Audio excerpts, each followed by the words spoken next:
하고요. 이제 병에 대해서 병원균들에 대한 부분으로 이제 넘어가서요. 이제 다 전체 병들을 다 제가 이제 말씀드리기는 어렵고 시간상 중요한 병들 몇 가지를 가지고서 얘네들의 습성, 생태, 어떤 식으로 발병하는지에 대해서 좀 알아보도록 하겠습니다. 자, 그러면 아까 그런 이야기를 했었죠. 그 온도에 따라서, 온습도에 따라서 곰팡이들이 그 선호하는, 병들이 선호하는 조건들이 좀 다르다라는 이야기를 했는데, 크게 제가 온도하고 습도를 고온 건조, 그 다음에 고온 다습, 저온 다습, 저온 건조로 이렇게 구분을 했어요. 좀 두리뭉실하긴 하지만, 건조하다는 것은 사실 오늘 같은 날씨 되게 건조한 편에 속하죠. 그죠? 이 봄 날씨가 우리나라에 좀 건조하잖아요. 봄, 가을. 네. 이런 때는 그늘에 들어가 있으면 시원하고 바람만 살짝 불어도 되게 시원한 이런 조건을 우리가 좀 건조하다라고 표현할 수 있고요. 그런 시점에서 발생되는 그 병들 중에 대표적인 게 이제 흰가루병이죠. 네. 흰가루병은 과수, 과채, 다른 기타 작물 할 것 없이 되게 발생이 많은 병이에요. 네. 심지어는 이제 사진에도 나오겠지만 우리가 주변에 있는 풀한테서도 나와요. 이 흰가루 같은 경우. 그래서 특히 이제 봄에 이 올해 같은 경우가 저도 그 옥천에 와서 한 12년, 이제 13년째 농사를 지면서 느끼는 건데 지금 날씨가 5월달 날씨예요. 이게 5월 중순 날씨예요. 이게 갑자기 여름이 오더라고요. 봄도 없이. 그래서 병들도, 특히 흰가루병들도 갑자기 막 나타나기 시작을 하는데 어쨌든 이렇게 고온 건조한 시점으로 계속 올라가다 보면 흰가루병들이 대발생할 수 있고 가을에도 마찬가지로 건조한 조건이 되면서 흰가루병이 대발생을 해요. 흰가루병의 최적 발생 습도를 보면 50%에서 70% 사이예요. 네. 그 사이는 우리가 쾌적하다고 느끼는 그 습도거든요. 자, 그 바깥에 비가 오고 있어요. 그러면 습도가 얼마나 될까요? 네? 70%? 90%? 60%? 다 얘기하시네 뭐. 여기 앞에 분이 말씀하셨어요. 100%라고. 믿어주세요. 100%입니다. 비가 오는 날은 습도가 100%다라고 보시면 돼요. 그게 기준이에요. 비 오는 날. 자, 그리고 그늘에 들어가서 앉아 있으면 시원하다. 시원하다는 느낌이 나면 건조한 거예요. 그게 70%, 50에서 70% 사이가 되는 거예요. 이때는 흰가루병이 많이 나오겠죠. 자, 옆에 보면 고온 다습이 있어요. 그늘에 들어서 앉아 있는데 누가 옆에서 손가락으로 장난을 쳤어. 그러면 불쾌지수가 쫙 올라가죠. 순간. 옆에 살을 살짝 대도 끈적끈적 하잖아요. 그죠? 그럴 때 농담을 잘못하면 싸움 나는 거죠. 불쾌지수가 올라가는 시점. 그늘에 앉아 있어도 땀이 이렇게 튀어나오고, 이렇게 삐질삐질 나오고, 이렇게 비지땀이 나오고 그러면 그때가 고온 다습 80% 이상의 습도다라고 보시면 돼요. 이때가 병들이 잘 발생할 수 있는 여건이 되겠죠. 그죠? 대체로 90% 넘으면 엄청나게 발생을 많이 할 수 있어요, 병들은. 자, 그리고 저온 다습. 저거는 습하긴 습한데 약간 그 온도가 낮은 상태. 언제냐면 장마가 막 시작돼서 2, 3일 비가 쭉 오잖아요. 일시적으로 온도가 뚝 떨어져요. 네. 그리고 습도가 높아지는 요때가 있고, 그 다음에 봄, 가을에 일교차가 심한 시점에 우리 토양 상태를 보면 그때는 온도가 낮으면서 습도가 올라가 있는 상태 같아요. 물론 시설이나 이런 데 물을 안 주면은 그렇지는 않겠죠. 근데 재배를 하는 작물을 동계 작물들 있잖아요. 그죠? 동작물들.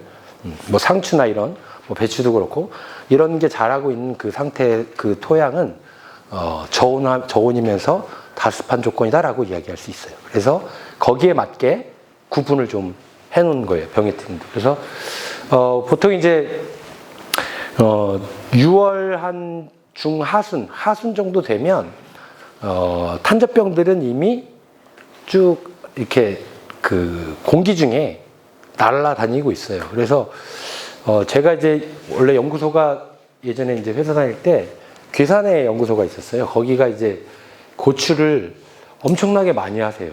그러니까 다니는데 보면 논 아니면 거의 다 고추밭이야. 네.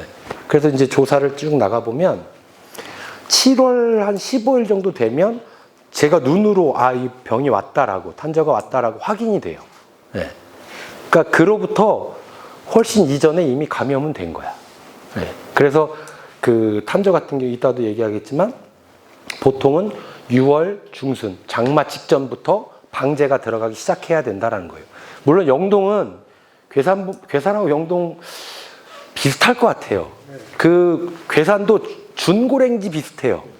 네, 일교차도 심하고 이제 여름이 시작되면서부터는 뭐 온도는 올라가지만 어쨌든 비슷할 거라고 보는데 발생 시점이 7월 중순 초에서 중순 사이예요. 탄저가. 그래서 그 전에 방제를 시작하는 게 좋겠다라는 거고요. 그때가 이제 이미 습도가 막 이제 올라가는 시점이라 6월 말부터는 그 전에 방제가 돼야 예방이 좀 잘 될 것이다. 네, 그렇게 말씀드릴 수 있고요.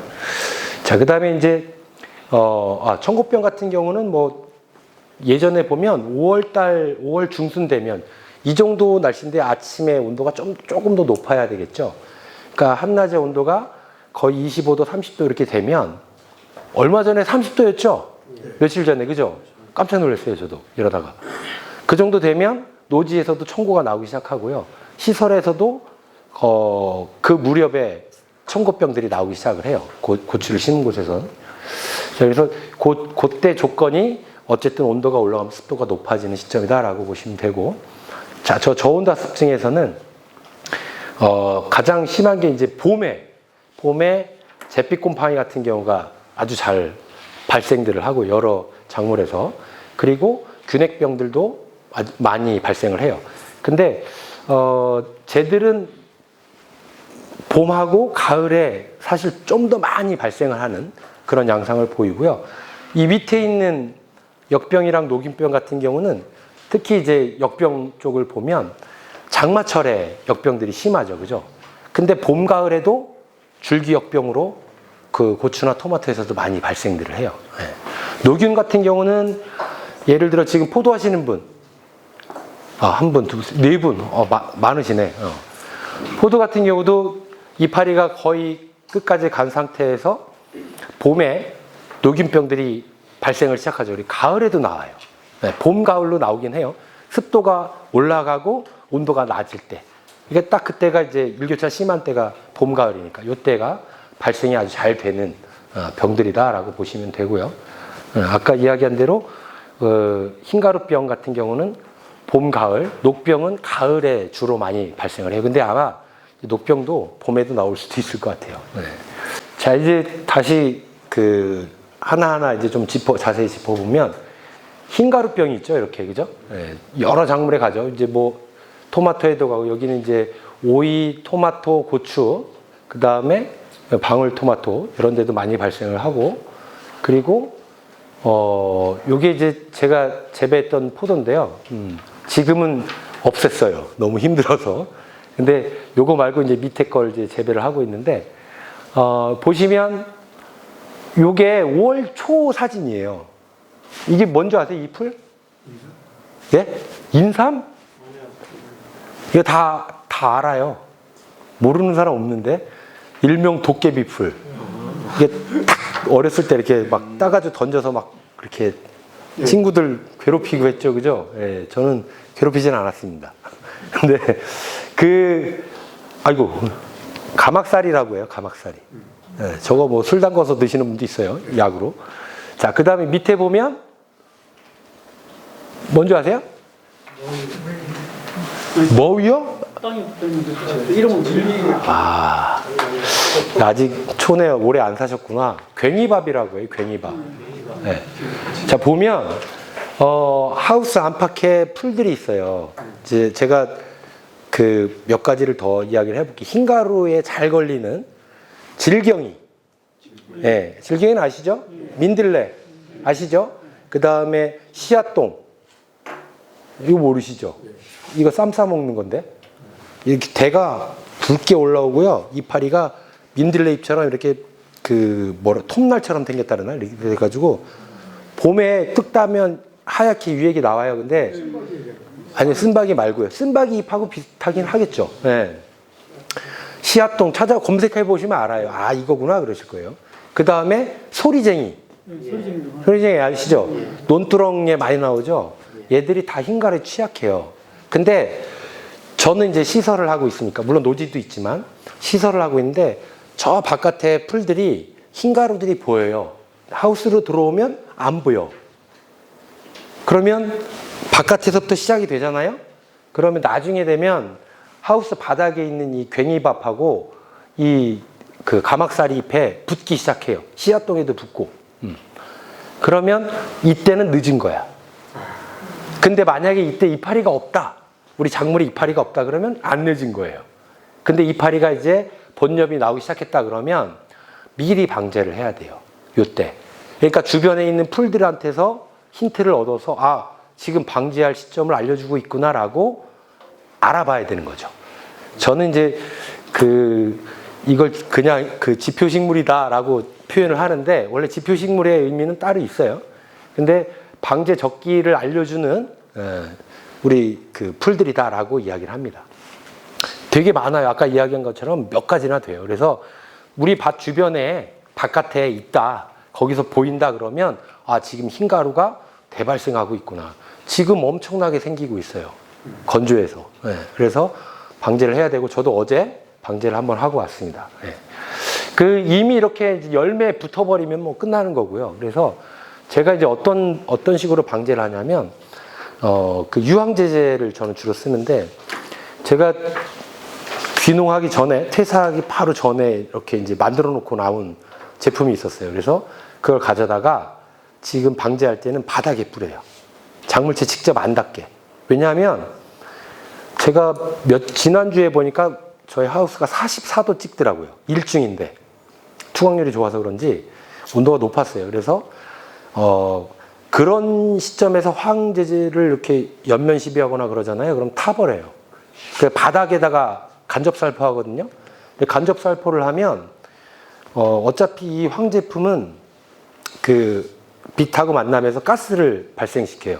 그게 가스가 이제 살균을 하거든요. 그래서 그렇게 간접살포해서 방제를 하면 아주 깨끗해져요. 제가 이제 처음에 귀농해가지고 그때는 이제 포도를 잘 모를 때였어요. 배우면서 이제 농사 지으면서 포도 이제 공부를 하고 있었는데, 저 황제제를 가져다가 SS기에 넣고서 한 바퀴 돌았어요. 근데 다 안 돌았어. 이렇게 두 동만 한 바퀴 돌았어요. 그리고 다른 데는 보루덱을 쳤어요. 흰가루 때문에. 근데 보루덱 친 데는 흰가루가 뜨문뜨문 계속 발생하잖아요. 뜨문뜨문 발생하는데 이 황을 친 곳은 깨끗해요. 근데 열매는 다 버렸어요. 그 두 동 다 버리고 나머지 동은 보루덱 친 데는 건졌어요. 근데 가을이 되니까 주기적으로 그렇게 했어요. 가을이 되니까 여기 황을 친데 바닥에 이제 그 다음부터는 바닥에 쳤지만 황을 주로 썼던 데는 흰가루에 의해서 가지나 이런 게 상하지를 않아요. 흰가루병이 없다는 거죠. 네. 근데 이쪽 보루덱을 친 곳은 군데군데 흰가루들이 찍혀 있어요. 가지에도. 그래서 이게 간접살포도 가능하는구나 해서 거의 10년째 지금 간접살포를 하고 있는데 살포 시간이 엄청 짧아요. 보통 이제 약대를 들고서 전밭을 천평을 이제 쭉 살포를 하면 한 2시간, 2시간 반 정도 걸리거든요. 네, 그 약대로 하면. 근데 바닥에다 살포하니까 30분? 그냥 긴 장대 있잖아요. 그걸로 하우스 가운데 서가지고 뿌리다가 다리 아프면 앉아서 뿌리다가 옆동으로 또 가서 또 뿌리고 그 바닥에 뿌리는 거 바닥에 이제 반멀칭 하기도 하고 아니면 전면 멀칭 하기도 하는데 비닐에는 전혀 상관이 없고요. 농도만 농도 한 500배 정도로 해도 충분하고요. 그렇게 해가지고 방제를 좀 수월하게 하고 있는 상황이에요. 그래서 고온기 때 만약에 황을 쓰시거나 하시는 분들은 직접 살포보다는 바닥에 간접 살포하시는 것도 효과적이다. 그리고 다른 작물들 제가 토마토나 뭐 이런 것들에는 직접 살포도 해봤는데 2000배 정도 되면 크게 약해가 없어요. 흰가루는 깨끗하고. 그러니까 여기 보시면 이게 이제 흰가루가 죽어가는 이 하얗던 게 완전히 다 없어지거든요. 이렇게 하얗다가 이렇게 방제가 쫙 되는데 토마토나 고추 같은 경우는 잎이 강해서 약해나 이런 게 별로 없는데 다른 것들은 잎이 탈 수 있어요. 오이나 호박 이런 것들은 진하게 찌면 잎이 탈 수 있어요. 고온기 때. 그래서 간접살포, 헛골에다가 쳐도 효과를 보실 수가 있다라는 거죠. 간접살포가 여름철에 되게 도움이 많이 되더라고요. 네. 방제 시간도 짧아요. 네.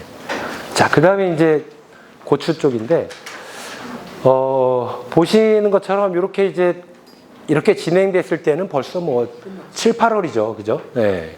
근데 이게 제가 요거를 잘라가지고 아주 작게 잘라서 이렇게 이제 조직을 얇게 레이저 칼로, 우리 종이보다 더 얇게 잘라요. 한 편을. 그래서 사진을 찍어 본 건데 화산 폭발하는 것 같죠? 그죠? 어마어마해요. 그러니까 여기는 어마어마한 거예요, 더. 얘들이 주로 우리가 노지에서는요, 아까 이야기한 것처럼 6월 중순경이 초기 예방 차원에 들어가야 되는데 지금 올해 같은 경우 한 달 정도 땡겨졌잖아요. 그죠? 그러면 6월 중순이면 늦을 수도 있어요. 물론 장마가 언제 올지 모르죠. 근데 간간히 비가 오게 되면 탄저병이 훨씬 더 빨리 창궐할 수 있어요. 네. 근데 보르드액 같은 경우, 보르드액으로 제가 이제 미생물 제제랑 이런 걸 실험을 좀 해봤는데 보르드액이 한 70% 정도 방제를 해줘요. 근데 문제가 잘 안 닦일 수 있어요. 네. 약흔들이 남죠, 보르드액은. 요즘에 판매되는 것들 보면 주로 여러 회사에서 나오지만 한 2가지 정도 보니까 약흔이 아주 많이 남지는 않더라고요. 그렇다고 해서 왜 투명한 보르드액 이런 거는 별 의미가 없고요. 네. 걔들은 흰가루도 그렇고 탄저도 그렇고 별 크게 효과가 없는데 이제 우리가 석회랑 황산굴이랑 섞어서 만들어 놓은 거 판매되는 거 있죠. 이런 애들은 효과가 좀 보이고요. 근데 이제 약간의 그게 있다. 허옇게 석회들 묻잖아요. 그죠? 그런 것만 좀 있고, 직접 만들어 쓰게 되면 심해요. 너무 심하게 묻기 때문에 그건 위험하고. 여기 직접 만들어 쓰시는 분 있나요? 보르데? 없죠? 네, 사서 쓰는 게 편해요. 근데 어쨌든 보르덱도 효과가 있는데, 탄저는 약으로 방제하려면 한두 끝도 없고요. 네. 우리 화학 농약도 뭐 열흘 간격이라고 되어 있지만 열흘 간격으로 쳐도 창궐하는 시기에는 놓쳐요, 다. 네. 제가 이제 학교 다닐 때부터 이제 연구소에 있을 때까지 계속 약재 가지고 실험들을 좀 해보면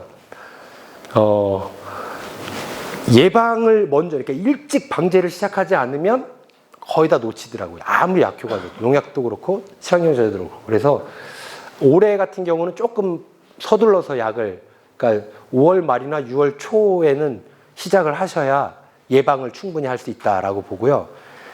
비 오는 날을 피해서 어쨌든 뭐 일주일이나 열흘 사이에 간격으로 해서 방제를 하셔야 되고, 근데 얘들이 비가림으로 들어오잖아요. 간이비가림 아세요?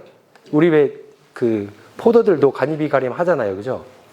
그런 식으로 예전에 이제 괴산에서 그런 사업들을 좀 했던 것 같은데 지금은 안 하지만, 그런 간이비가림이나 아니면 그냥 일중 비가림 시설로 들어오면 탄저는 발생률이 거의 뭐 0.0001%밖에 안 돼요. 탄저병이 거의 안 나오죠. 자, 제가 뒤에 사진 하나 보여드리면 저희 포도밭이에요. 탄저가 보이죠, 그죠? 하우스인데도 보여요. 이게 보이는 시점이 비가 되게 잦은 해에, 비가 진짜 많이 온 해가 있었어요. 19년도인가 18년도인가 아마 그때도 비가 7월부터 9월까지 비가 오고 막 이랬거든요. 그렇게 와도 이 탄저병 찍힌 게 한 20송이 정도밖에 안 돼요. 시설에서. 근데 노지였다고 치면 끝났죠. 네. 이게 왜 그러냐면 탄저병은 조건이 고온 다수 2가지를 다 충족을 해야 돼요. 근데 그 중에서 고온이 충족이 안 되거나 습이 충족이 안 되면 병이 안 나와요. 발화를 못 해요. 그래서 비가림으로 들어와야 앞으로 우리나라 고추가 승산이 있다라고 봐요. 네. 그렇지 않으면 힘들어요. 이게 비가 많은 해에는 고추 농사 거의 안 될 거예요, 잘. 그리고 비가 안 오는 해에는 조금 더 따겠죠. 한 뭐 네다섯 번. 친환경 하시는 분들은 보통 3번에서 많이 따면 4번, 3번 정도 평균 잡더라고요. 네. 근데 그럼 나머지 다 버리는 거잖아요. 그죠? 근데 그 하우스로만 들어와 주면 그렇게 이제 탄저에 대해서는 문제될 만한 게 아니다. 물론 이제 하우스로 들어오는 순간 진딧물과의 전쟁은 있죠. 네. 자, 그래서 어쨌든 비가림으로 들어오는 게 가장 좋고, 그러면 탄저약을 쓸 이유가 없어지더라라는 거죠. 네. 그리고 이제 요게 토마토 청고병인데 세균병이고요. 그 파란 상태로 시들어 죽는다 해서 청고병이라고 얘기해요. 그리고 풋마른 병이라고 하고, 얘들이 고온 다습한 시점이 되면 발생하는데, 한 번 발생하면 얘네 같은 경우는 그 토양에서 거의 8년 정도 생존을 해요. 그래서 연작을 만약에 몇 번 한다 그러면 다 병에 걸릴 확률이 높아져요. 계속 쟁기제랑 오토라 치고 하다 보니까. 그래서 그 연작을 안 해야 되는데, 대부분 뭐 이 대체 작물이 없는 분들은 계속 하시죠. 하시면서 방법들을 찾는데, 세균은 특히 이제 그 친환경 농업 쪽에서는 항생제를 못 쓰거든요. 그러니까 관행에서도 마찬가지지만 항생제 자주 쓰는 거는 좋지 않죠. 근데 다른 걸로 자꾸 바꿔서 이렇게 이작기라도, 그러니까 다음 작기에는 다른 걸로 돌리고 해서 바꿔주시는 게 좀 좋고요. 고추하고 토마토는 같은 가지과라 올해 고추 심었다가 다음에 토마토 심으면 똑같이 연작하시는 거예요. 그것만 좀. 감자도 마찬가지예요.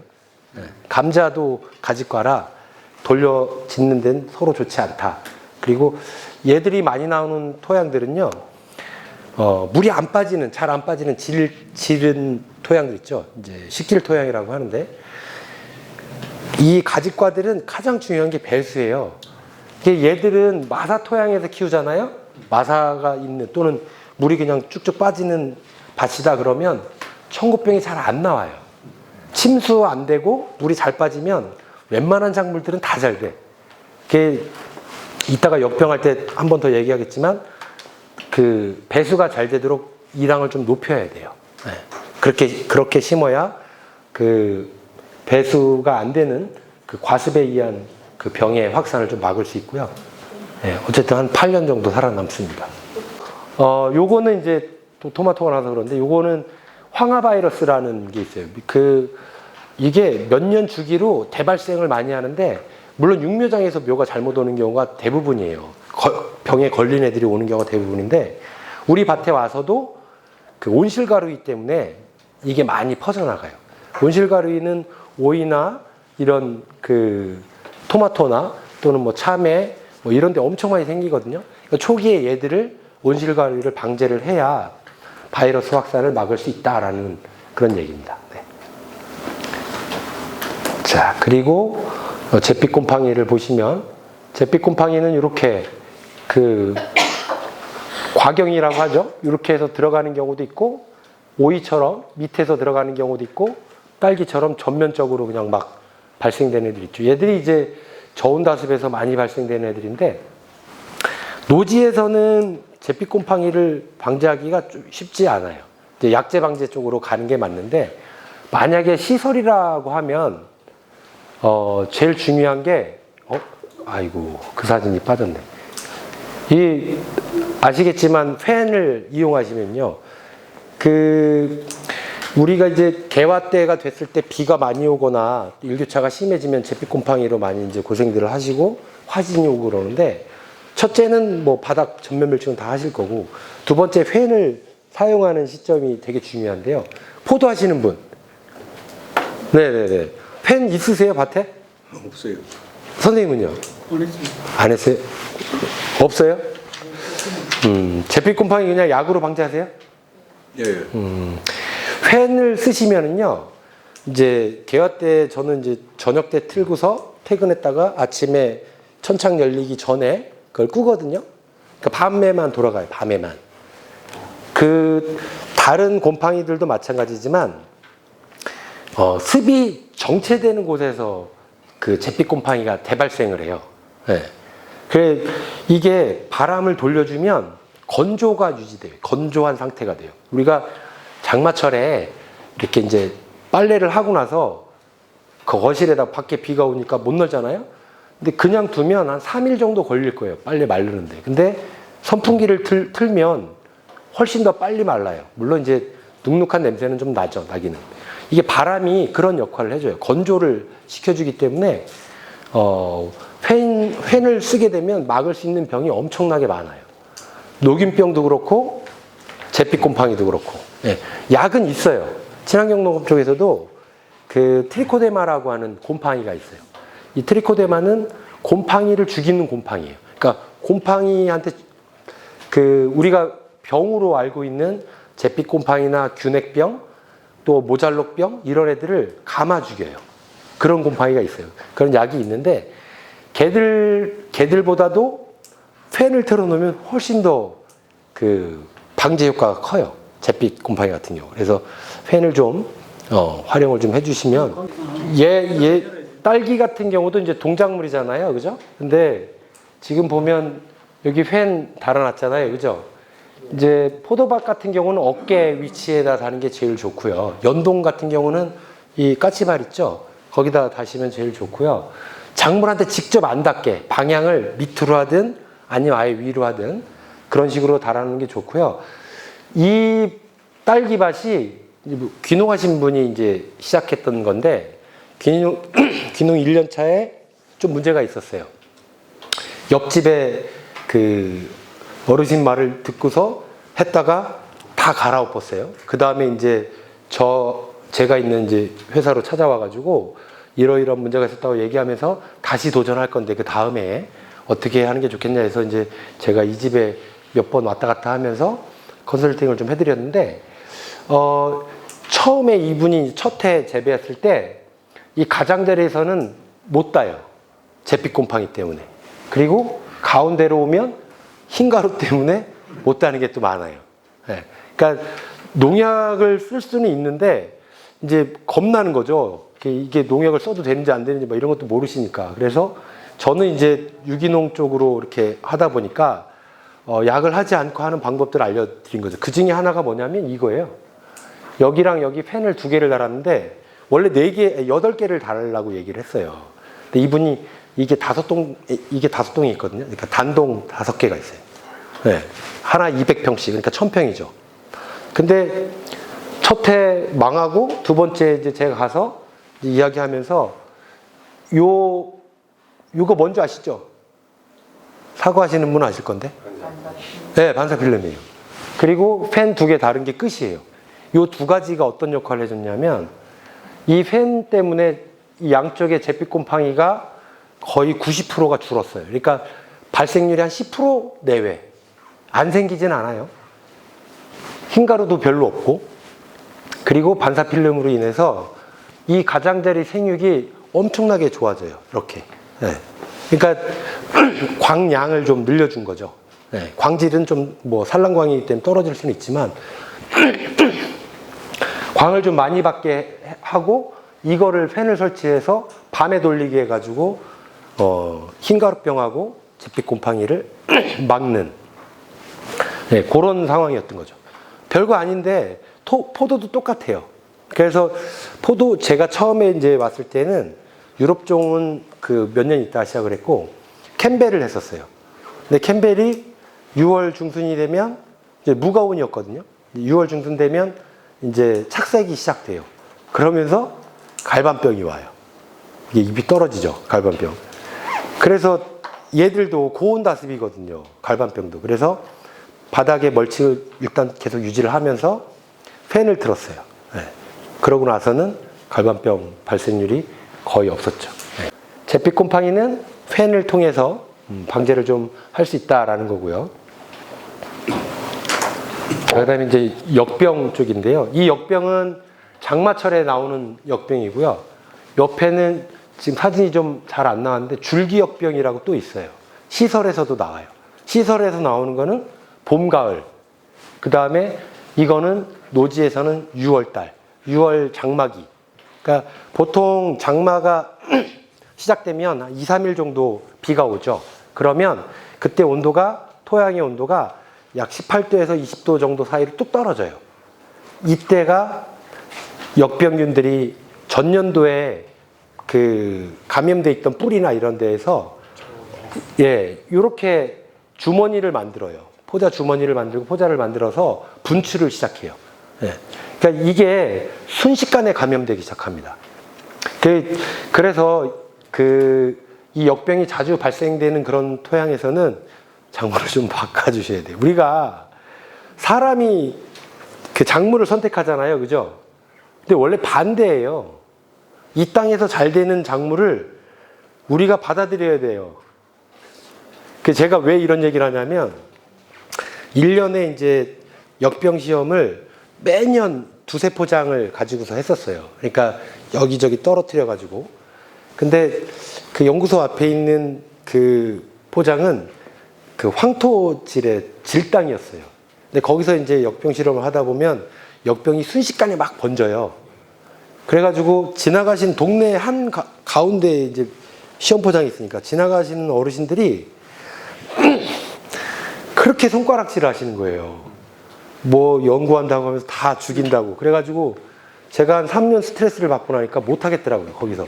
그래서 거기 임대 포기하고서 산 쪽으로 들어갔어요, 산. 근데 거기가 산을 이렇게 개간하고 그 앞에 집이 있어요. 그래서 뒤에 밭이 안 보여. 근데 거기가 마사질이에요, 마사. 그러니까 물을 주면 물이 그냥 쑥 빠져요. 거기서 이제 고추를 심어 놓고서 저희가 시험할 때 이제 역병을 키워요. 그 역병을 호박에다 키우면 엄청 잘 크거든요. 그래서 그거를 키워서 갈아가지고 이렇게 저 포자 요런 애들이 몇 마리 들어있나 확인하고서 일정한 농도가 되면 물을 이렇게 희석해가지고 그거를 한 컵씩 관주를 해줘요. 이렇게 죽을 하고 그 다음에 이제 약을 줘요. 병 주고 약 주고 이쪽에는 약 주고 병 주고 이제 예방, 여기는 방제, 이런 실험들을 해요. 3번을 줬는데 역병이 안 나와. 비도 오고 막 그랬는데. 그래가지고 실패했어요, 그 해. 그래서 이 땅에서는 탄저병만 실험하자, 이렇게 됐거든요. 제가 이야기하는 의도를 아시겠어요? 토양이요, 작물을 선택해야 돼요. 사람이 그 작물을 선택하는 게 아니라. 근데 어쩔 수 없죠. 우리 돈 벌려고 농사 짓는 거잖아요. 그죠? 그래서 극복을 하려면 첫째도 둘째도 배수다. 네. 그리고 우리가 이제 복토 하잖아요. 그죠? 복토할 때 가급적이면 작년에 옥천은 흙이 엄청 많이 나왔거든요. 그 개발하는 땅이 많아서. 근데 제가 그걸 다 못 받았는데, 하나도 못 받았는데, 마사질들이 되게 많이 나왔었어요. 만약에 이제 논이었거나 그러면 유공간 묻어가지고 배수로 확보한 다음에 거기다가 복토를 하시면 좋죠. 그러니까 복토를 하고 나서 유공간 묻어야죠. 네. 그렇게 하시면 웬만한 작물들이 좀 잘 될 거예요. 이 역병 한번 생기면 그 땅에 역병이 몇 년 남는지 아세요? 30년? 30년 너무 길고요. 보통 한 10에서 12년 정도 생존을 해요. 그래서 자꾸 바꿔야 돼요, 다른 걸로. 계속 하면 계속 나와요. 그러니까 괴산 지역은 지금은 어떤지 모르겠는데, 제가 이제 6월 장마 시작되고 나서 저 역병균 이제 채집하러 다니면 다 이래, 다. 이거는 양호한 거예요. 다 죽은 데도 많아. 그게 참 어렵더라고요. 요 시설에서 역병 나오는 거는 펜 하나로만도 가능해요. 이거 똑같아요. 제가 이제 귀농하기 전에 옥천에 이제 자주 왔었어요. 여러 가지 일들이 있어가지고 왔는데, 토마토 하시는 분이 있었는데, 역병이 딱 가니까 시작이 됐더라고요. 그래서 펜 없냐? 했더니 없대. 연동인데, 환기가 안 되잖아요. 2주 정도 지난 다음에 가니까 거의 한 3분의 2 정도가 다 병이 온 거예요. 그래서 올해는 뭐 어쩔 수 없고 내년에 펜을 좀 하시는 게 좋겠다 했더니, 그 다음에 펜을 달았어요. 열 빼는 펜 있죠? 예전에 천장에 달았던 거. 네. 그거를 다 모아놨다가 작물한테 직접 안 닿게 어깨 쪽에, 하우스 어깨 쪽에 달거나 아니면 밑에서 위로 쏘는데 작물 없는 데서 이렇게 설치를 해 놓으셨거든요. 그러니까 그 해에는 역병이 없었어요. 네, 줄기역병. 그러니까 어쨌든 팬이 있으면 습도를 조절할 수 있어서 좋아요. 보통 이제 저녁 때 문단속하러 이렇게 이제 하우스에 가면 그 안개가 끼는 하우스들이 있어요. 딱 측창을 닫으면. 단동들이 특히 심한데 그 물을 너무 많이 이제 늦게까지 이제 이렇게 젖도록 주거나 물이 잘 안 빠지는 하우스가 특히 그런데요. 측창을 내리면 안개가 쫙 끼는 때가 있어요. 봄, 가을에 특히 그런데 그런 데는 여지없이 저온성 곰팡이병들이 엄청 많이 나와요. 되게 조심하셔야 돼요. 그런 데에는 반드시 팬을 설치하는 게 좋다라는 거죠. 네. 자, 그 다음에 요게 이제 균핵병이라고 하는데 뭐 마늘, 양파, 양배추, 양상추 이제 조미체류부터 해가지고 상당히 많이 발생되는 이 병인데요. 얘들은 상추에서도 많이 나와요. 얘들이 조건이 딱 그거예요. 저온 다습한 포장. 그래서 얘네 같은 경우는 제가 이제 어떤 걸 해봤냐면 여기 이제 청주 근교농업 하시는 그 인근에 있는 이제 포장인데 이게 수확기가 되면 이래요. 연작을 계속 한 거야. 근데 이게 봄에는 토마토, 가을에는 상추에서 겨울 넘기고 이 두 개로 돌린 거예요. 윤작일까요? 이걸 윤작이라고 할 수 있어요? 예. 지금 법적으로는 그렇게 얘기는 하는데 균핵병이는 아닙니까? 예? 균핵병에서 아니고. 예, 그러니까 두 개 가지고 윤작한다고 얘기하면 안 되죠. 네. 이건 그냥 연작이에요. 어떻게 보면. 그래서 이분이 그 농사진 지가 뭐 한 15년 뭐 이렇게 하셨는데 해마다 이것 때문에 골치 아프다. 그래서 돈을 토마토에서 버시더라고요. 상추는 많이 못 하시고. 그러니까 이 동수가 한두 동이 아니에요. 여러 동인데. 그래서 제가 이제 어떤 제안을 드렸냐면 이제 요거 그 상추 끝나고 그러니까 토마토 끝나고 이제 이거 겨울이니까 이제 봄에 토마토를 심어서 7월이면 끝내요. 끝내고 9월 달에 이제 상추를 심어요. 그러니까 7월부터 9월 달까지 2달 정도가 남아요. 그래서 요때 우리 버섯박이 있어요. 우리 버섯을 그 수확하고 나면 톱밥이 있죠. 그거를 이 한 동만 해보자고 했어요. 그래서 한 동에다가 쭉 뿌리고 두껍게 뿌리라고 그랬어요. 그래 뿌리고서 한 일주일 정도 이제 물 한 번 주고 일주일 정도 뒀다가 일주일 후에 로타리를 친 거죠. 그리고 그 망은 나중에 정식 전에, 그러니까 땅을 톱밥 뿌리고 나서 물 한 번 주고 일주일 있다가 로타리를 친 다음에는 쭉 둔 거예요, 그냥. 정식 전에 이제 다시 이랑을 키고 그 다음에 이제 망을 이렇게 멀칭을 한 거죠. 그리고 심은 거예요. 그래서 다시 수확대가 됐어요, 수확기가. 요게 이제 그 후예요. 이 청치마 상추나 적치마 상추는 똑같이 균핵병이 잘 걸려요. 네, 똑같아요. 여기 그 전에 사진 보시면 이 적상추, 적치마 상추, 이거 청상추죠.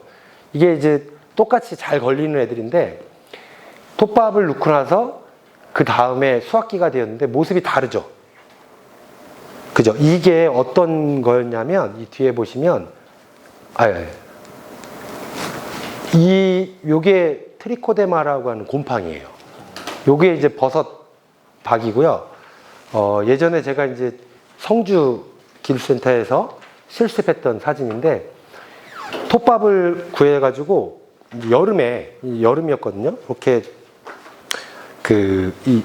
이거 깔아놓고서 이 갓바라고 하죠. 천막 깔아놓고 이거를 야적을 낮게 했어요. 한 50cm, 40cm 정도 네, 이렇게 낮게 해가지고 일주일 뒀다가 모아놓은 거예요. 다시 이거 보시면 곰팡이가 쫙 피기 시작해가지고 며칠 만에 다 펴요. 포자가 어마어마해져요. 버섯 하는 곳에서는 이걸 병이라고 그래요. 병. 버섯이 안 나와. 다 균사를 먹어가지고. 그러니까 이 곰팡이가 이렇게 생겼는데 얘들이 이제 그 포장에 다 깔린 거죠. 그리고 나서 심었을 때 아까처럼 이렇게 변한 모습. 근데 이렇게 보면 몇 군데 죽은 애들이 있어요. 100%는 아니야. 근데 이제 이거 한 번으로 끝내는 거냐? 그러면 안 돼요. 이제 2년, 3년 주기로 한 번씩 더 해줘야 이 균핵병들을 막을 수 있다는 거죠. 이 균을 예전에 이제 과수 하시는 분들 중에 사과나 복숭아, 배 옛날에 나무 상자로 짰죠? 그죠? 예, 그 나무 상자가 장마철 되면 곰팡이가 펴요. 녹색 곰팡이. 그거예요. 아, 무슨 얘기인지 아시겠죠? 예. 자연적으로 생길 수 있어요. 그래서 그거를 우리가 그냥 톱밥만 이용해서 퇴비를 만들어도 충분히 병을 막을 수 있다는 거죠. 잠깐.